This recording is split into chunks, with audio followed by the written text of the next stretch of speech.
ഇടതും വലതും രാഷ്ട്രീയ പാർട്ടികളിൽ ഒരുപാട് ക്രിസ്ത്യൻ പ്രാതിനിധ്യങ്ങൾ ഉണ്ടായിരുന്നു.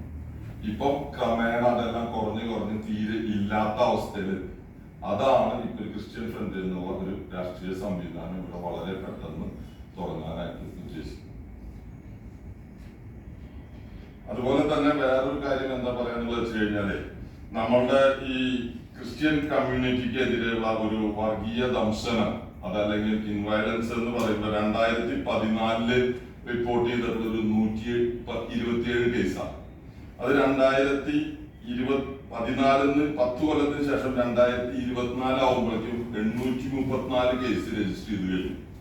പിന്നീട് 2025 ജൂൺ തൊട്ട് ഏപ്രിൽ തന്നെ ആ 3 മാസ കാലയളവിൽ തന്നെ 245 കേസ് രജിസ്റ്റർ ചെയ്തു.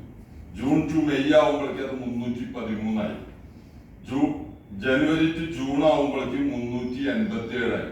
അപ്പൊ വളരെ ഭീകരമായിട്ടുള്ള രീതിയിലാണ് ഈ ക്രിസ്ത്യൻ മൈനോറിറ്റിക്ക് നേരെയുള്ള റിലീജിയസ് ഇൻടോളറൻസും ബാക്കിയുള്ള സംവിധാനങ്ങളും നടക്കുന്നത്.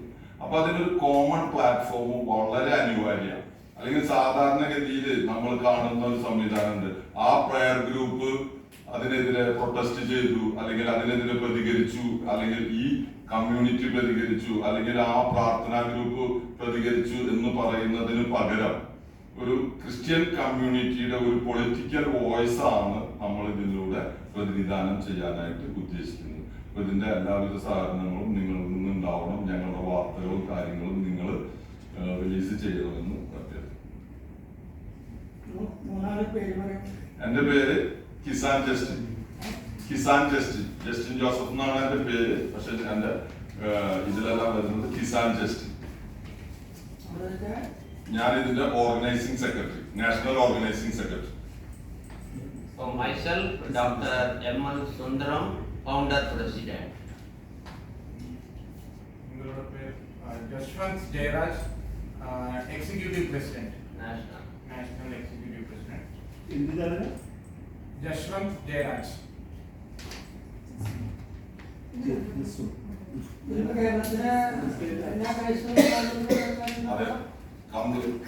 ക്രിസ്തുവിൽ വിശ്വസിക്കുന്ന ക്രിസ്ത്യാനിറ്റി ആയിട്ടുള്ള മുഴുവൻ ആൾക്കാരെ ഒന്നിപ്പിച്ചുകൊണ്ടുള്ള ഒരു കോമൺ പ്ലാറ്റ്ഫോം ആണ് ഇതിലൂടെ ഉദ്ദേശിക്കുന്നത്. യേശുവിൽ വിശ്വസിക്കുന്ന മുഴുവൻ ആൾക്കാർക്കും ഇതിലേക്ക് വരും. സാധ്യത നമ്മൾ പരീക്ഷിച്ച് നോക്കിയാലല്ലേ മനസ്സിലാവുള്ളൂ. ഇപ്പം ബാക്കിയുള്ള ഒരുപാട് രാഷ്ട്രീയ പാർട്ടികൾ ഈ ക്രിസ്ത്യാനികളുടെ സംവിധാനത്തിൽ ഞങ്ങളാണ് അവരുടെ കസ്റ്റോഡിയൻ എന്നുള്ള രീതിയിൽ ഇടതും വലതിലും ചേർന്ന് 30ഓളം വർഷം കണ്ടിന്യൂസ് ആയിട്ട് ഭരണം നടത്തിയിട്ടുള്ള ഒരു സംസ്ഥാനമാണ് ഇത്. അത് നമ്മൾ വിസ്മരിക്കാൻ പാടില്ല. ഞങ്ങള് കേരളത്തിൽ മാത്രമല്ല, ഇന്ത്യയിൽ വൈഡായിട്ട്, ഇന്ത്യയിൽ മുഴുവനായിട്ടാണ് നമ്മൾ ഇതിൽ ഉദ്ദേശിക്കുന്നത്. ഇപ്പം പുതിയതായിട്ട് ക്രിസ്ത്യാനിറ്റിയുടെ പേരില് ഒരു രാഷ്ട്രീയ പാർട്ടി പോലും നമുക്ക് രജിസ്ട്രേഷൻ ചെയ്യാൻ കഴിഞ്ഞ 6 വർഷമായിട്ട് നമുക്ക് സാധിക്കില്ല. അതിനുള്ള അമെന്റ്മെന്റുകളെല്ലാം കൊണ്ടുവന്നു കഴിഞ്ഞു. അല്ല, കേരളത്തിന് അകത്ത് പ്രശ്നങ്ങളില്ല എന്ന് പറയുന്നത് കാരണം എന്താ വെച്ച് കഴിഞ്ഞാൽ കേരളത്തിലുള്ള കന്യാസ്ത്രീകളാണ് ഇപ്പൊ അവിടെ ആക്രമിക്കപ്പെട്ടത്. അത് കേരളത്തിനോടുള്ള പ്രശ്നം തന്നെയല്ലേ. കാരണം നമ്മളുടെ ബന്ധുക്കൾക്കും റിലേറ്റീവിനും അതുമാതിരി തന്നെ നമ്മളിൽ ഒരാൾക്കും അവശത അനുഭവിക്കുകയും അവർക്ക് വേണ്ടിയിട്ട് പീഡനങ്ങൾ നേരിടുകയും ചെയ്യുമ്പോൾ അത് കേരളത്തിലുള്ള ആൾക്കാരുടെ പ്രശ്നം തന്നെയല്ലേ. അല്ല, ഞങ്ങൾ ഇപ്പോഴാണ് തുടങ്ങുന്നത്. ഞങ്ങൾക്ക് ഒരുപാട് കസ്റ്റോഡിയനും ആൾക്കാരും എല്ലാം ഉണ്ടായിരുന്നു. ഇവരെല്ലാം നമ്മളെ സഹായിക്കുമെന്നല്ലായിരുന്നു നമ്മൾ ഈ കഴിഞ്ഞ കാലയളവിലെല്ലാം ധരിച്ചിരുന്നത്. ഞങ്ങൾ 2000 തമിഴ്നാട്ടിലായിരുന്നു ഇതിന്റെ കൂടുതൽ പ്രവർത്തനങ്ങൾ. ഇതുവരെ അജിത്തിന്റെ ഭാഗത്തൊക്കെ ഉണ്ട് ഇപ്പൊ നല്ല സംഘടന. ഞാൻ തമിഴ്നാട്ടിലും ഗോവയിലും കേരളത്തിലും ഇപ്പൊ ഞാൻ നേരത്തെ പറഞ്ഞല്ലോ എന്തുകൊണ്ട് നാളെ ഇതുവരെ ചെയ്തില്ല എന്നുള്ളതിന്റെ കണക്കാണ് ഞാൻ നിരത്തിയത്. 2014 ആകെ കൂടി 127 ദംശനങ്ങളെ റിപ്പോർട്ട് ചെയ്തിട്ടുള്ളൂ. ഇപ്പം ഒരു മാസത്തിൽ 127-നേക്കാട്ടും കൂടുതൽ ഒരു മാസത്തിൽ റിപ്പോർട്ട് ചെയ്യുന്നത് 2025. നമുക്ക് ആവശ്യം വരുമ്പോഴല്ലേ നമ്മൾ യൂണിറ്റി എടുക്കുന്ന പദ്ധതി.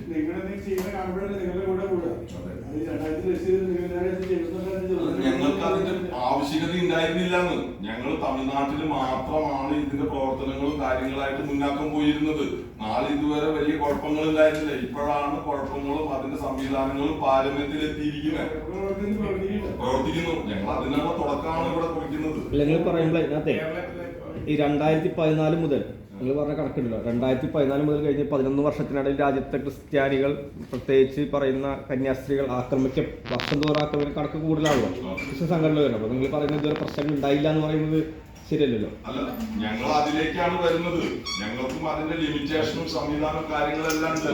ഞങ്ങൾ ഇപ്പോഴാണ് കേരളത്തില് പുതിയ സംവിധാനം കാര്യങ്ങളായിട്ട് വരുന്നത്. ഇത് കേരളത്തിലെ വിഷയം തന്നെ എടുക്കാം. JB കോശി കമ്മീഷൻ 2021 ഫോം ചെയ്തതാ നമ്മുടെ ഇപ്പോഴത്തെ ഗവൺമെന്റ്.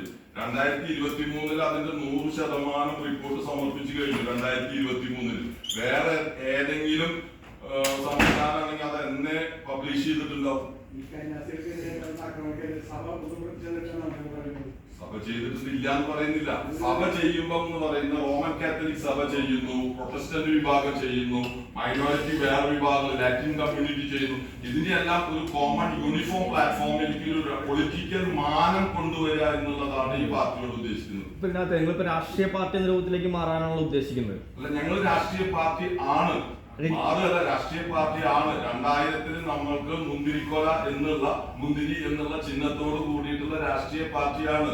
നമ്മൾ തമിഴ്നാട്ടിൽ DMK-യുടെ കൂടെ അലയൻസ് ആയിട്ട് പല ഇലക്ഷനും കണ്ടസ്റ്റ് ചെയ്തിട്ടുണ്ട്. നിലവിൽ നമുക്ക് മറ്റേ തമിഴ്നാട്ടിൽ ചിഹ്നം വെച്ചിട്ടുണ്ട്. We have contested alone in Grapes, and 2019 we have contested in Karnataka, we have contested in Kurnool in Andhra. So it's 10 years we have traveled.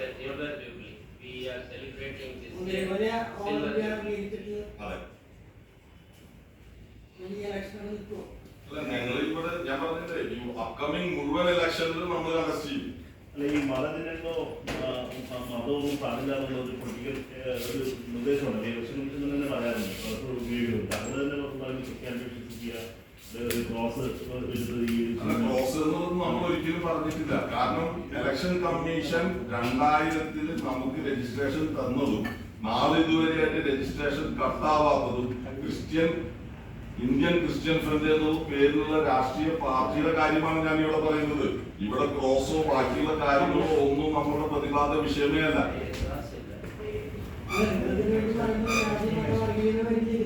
വരും നിർബന്ധമായിട്ടും നമ്മൾ ഇപ്പൊ ഞാൻ പറഞ്ഞില്ലേ, ഇപ്പൊ നേരത്തെ പറഞ്ഞത് ഈ JB കമ്മീഷനെ എന്തിനാണ് വെച്ചത് ഗവൺമെന്റ്? കാരണം ക്രിസ്ത്യൻ മൈനോറിറ്റിയുടെ വിഷയം പഠിക്കാൻ വേണ്ടിയിട്ടാണ് ഇവിടെ വെച്ചത്. അപ്പൊ നമ്മൾ ഈ ക്രിസ്ത്യൻ മൈനോറിറ്റിയുടെ വിഷയമാണ് ഈ രാഷ്ട്രീയ പാർട്ടി എടുത്തുയർത്തി കാണിക്കുന്നത്. Moreover, this is the cross symbol, but this is not the cross symbol. We have got some ethical meaning on that. We have written here, in faith and love. Yes, Jesus Christ told us, you respect the God, you worship the God, but likewise you love the neighbor. This is the neighbor extending. This is the that is the thing.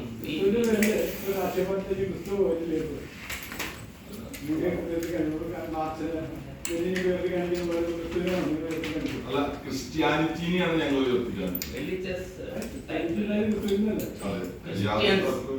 Christians have some specific rights as per the constitution. As a community, we are not developing our religion. We are developing the livelihood of ഇതിന്റെ factory ഇവിടെ the ഉണ്ടല്ലോ, കൊച്ചിയിൽ വെച്ച് നടക്കുന്നത്. അതുകൊണ്ട് കൊച്ചി വെച്ചാണ് ഇതിനകത്ത് കേരളത്തിനകത്ത് നിങ്ങളിപ്പോ തമിഴ്നാട്ടിലെ DMK-യുമായി സഹകരിച്ച് പ്രവർത്തിച്ചു പറയുന്നുണ്ടല്ലോ.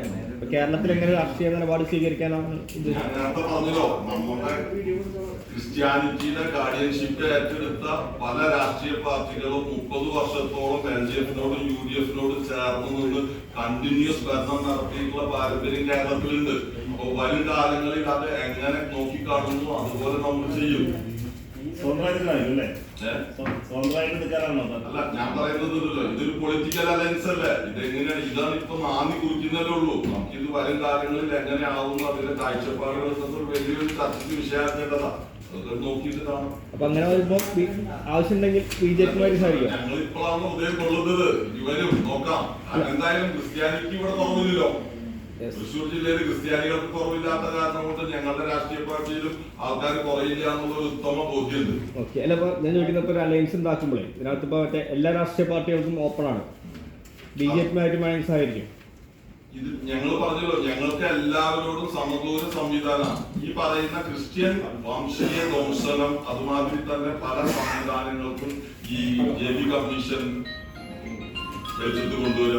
അങ്ങനെ നമുക്ക് നോർമലായിട്ട് ഇവിടെ ജീവിക്കാനുള്ള സ്വാതന്ത്ര്യം സാധ്യമാക്കുക. അതിന്റെ ഒരു കോമൺ പ്ലാറ്റ്ഫോം, കോമൺ വോയിസ്, ഇതാണ് ഉദ്ദേശിച്ചത്. അല്ല, ഇതിനകത്ത് ഇപ്പൊ നമ്മൾ പറയുമ്പോൾ നിങ്ങൾ ആരുമായി സമദൂരം എന്ന് പറയുകയും അതേസമയം ഇന്ത്യയിൽ ഇപ്പൊ ഉണ്ടായ നമ്മളിപ്പോ നിലവിലുണ്ടായ വിഷയങ്ങൾക്കകത്ത് ഒരു രാഷ്ട്രീയ പാർട്ടി അതിനകത്ത് പ്രതിസ്ഥാനത്താണല്ലോ. അപ്പൊ അവരോട് നിങ്ങൾ വാദം തുറന്നിടുകയാണെന്ന് പറയുമ്പോൾ അതിനകത്തൊരു ഇതില്ലേ? ഞങ്ങൾ ക്രിസ്ത്യാനിറ്റിനെയാണല്ലോ പ്രതിനിധാനം ചെയ്യുന്നത്. തെറ്റ് ചെയ്യാത്ത മനുഷ്യരും തിരുത്താത്ത സംവിധാനങ്ങളും ഇല്ലല്ലോ. വരും കാലങ്ങളിൽ എങ്ങനെയാവുന്ന ആ രീതിയിൽ നമുക്ക് ആലോചിച്ച് പ്രവർത്തിക്കാം. ഒരാളെയും നമ്മള് ദൃഷ്ടി കൽപ്പിച്ച് മാറ്റി നിർത്തുന്നൊന്നുമില്ല. എല്ലാവർക്കും വ്യത്യസ്ത കാഴ്ചപ്പാടുകൾ വരുന്ന നേതൃത്വത്തിനൊക്കെ മാറ്റം വരില്ലോ. സഭാ നേതൃത്വം വേണ്ടത്ര കാര്യക്ഷമമായി പ്രതികരിച്ചില്ലെന്ന് തോന്നുന്നു. അത് നിങ്ങളാണ് പറയേണ്ടത്. ഞങ്ങളെ കൊണ്ട് പറ്റുന്ന ഒരു പൊളിറ്റിക്കൽ മാനം ക്രിസ്ത്യൻ സംവിധാനത്തിന് ഉണ്ടാക്കിയെടുക്കുന്നു. പല ഘട്ടങ്ങളിലും സഭ ആ രീതിയിൽ വേണ്ട രീതിയിൽ ഇൻ പേഴ്സൺ ഞാൻ പറയുമ്പോൾ തീരുമാനങ്ങൾ എടുത്തിട്ടില്ല എന്നുള്ളതാണ് എൻ്റെ ഒരു കാഴ്ചപ്പാട്. കാരണം അവർക്ക് അതിൻ്റെതായിട്ടുള്ള ലിമിറ്റേഷനുകളുണ്ട്. സഭ എന്ന് പറയുന്ന ചട്ടക്കൂടിന് ലിമിറ്റേഷനുകളുണ്ട്. ആ സഭ എന്ന് പറയുന്ന ചട്ടക്കൂടിന്റെ ലിമിറ്റേഷന്റെ പുറത്ത് പൊളിറ്റിക്കൽ സംവിധാനമാണ് നമ്മൾ ഇതുകൊണ്ട് സ്വായത്തമാക്കാൻ ഉദ്ദേശിക്കുന്നത്. Representative of any other political party, a Christian representation in Congress or any other political party will listen to their chief, whereas they won't do anything for Christians. സാറേ, മനുഷ്യൻ ജനിച്ചതിന് ശേഷമാണ് ആൺകുട്ടിയാണോ പെൺകുട്ടിയാണോ എന്ന് അറിയുന്നത്. ആ മനുഷ്യൻ കുഞ്ഞ് ജനിക്കുന്നതിന് മുൻപ് ആ കുട്ടി ഹിന്ദു ആണോ മുസ്ലിം ആണോ ക്രിസ്ത്യാനിയോ ആണോ എന്നറിയാൻ പറ്റും. അതേമാതിരി ഇന്ത്യൻ സിറ്റിസനായ മുഴുവൻ ആളുകൾ രാഷ്ട്രീയ അവബോധം, രാഷ്ട്രീയ കാഴ്ചപ്പാട്, രാഷ്ട്രീയ ചേരിതിരിവുണ്ട്. അത് തർക്കമില്ലാത്ത വിഷയം. അത് സഭയിലും കടന്നുകൂടിയിട്ടുണ്ട്. ബാക്കിയുള്ള എല്ലാ സംവിധാനത്തിലുള്ള മാതിരി സഭയും വിഭിന്നല്ല. ഇന്ത്യൻ സഭകളിലും ഈ പറയുന്ന ഇന്ത്യൻ കൾച്ചറിൽ വരുന്ന രാഷ്ട്രീയ സംവിധാനങ്ങൾ ഇതിലും കടന്നുകൂടിയിട്ടുണ്ട്. നിങ്ങൾക്ക് പ്രവർത്തിച്ചാൽ മതി. അതിന് വിഭിന്നമായിട്ട് രാഷ്ട്രീയ മാനം എന്ന് ഞാൻ നേരത്തെ പറഞ്ഞല്ലോ. രാഷ്ട്രീയ മാനം, സഭയ്ക്ക് രാഷ്ട്രീയ മാനം ഇല്ല. സഭയ്ക്ക് വിശ്വാസമാനമാണുള്ളത്. വിശ്വാസമാനത്തിന് അതീതമായിട്ട് രാഷ്ട്രീയ മാനം കൈവരിക്കുക, പൊളിറ്റിക്കൽ സംവിധാനം കൊണ്ടുവരിക, കോമൺ പ്ലാറ്റ്ഫോം ഉണ്ടാക്കുക. ഇതാണ് നമ്മൾ ഉദ്ദേശിച്ചത്. DMKയുടെ കൂടെ അലയൻസിന്റെ ഇതെല്ലാം ചെറിയ മൈനോറിറ്റി സംവിധാനങ്ങളല്ല സാറേ. ഇല്ല, അങ്ങനെ എടുത്തു പറയാവുന്ന ഒരു നേട്ടമൊന്നും അച്ചീവ്മെന്റ് ഒന്നും ഉണ്ടായിട്ടില്ല. Online members are there in books. ശരി. ഓക്കെ. ശരി.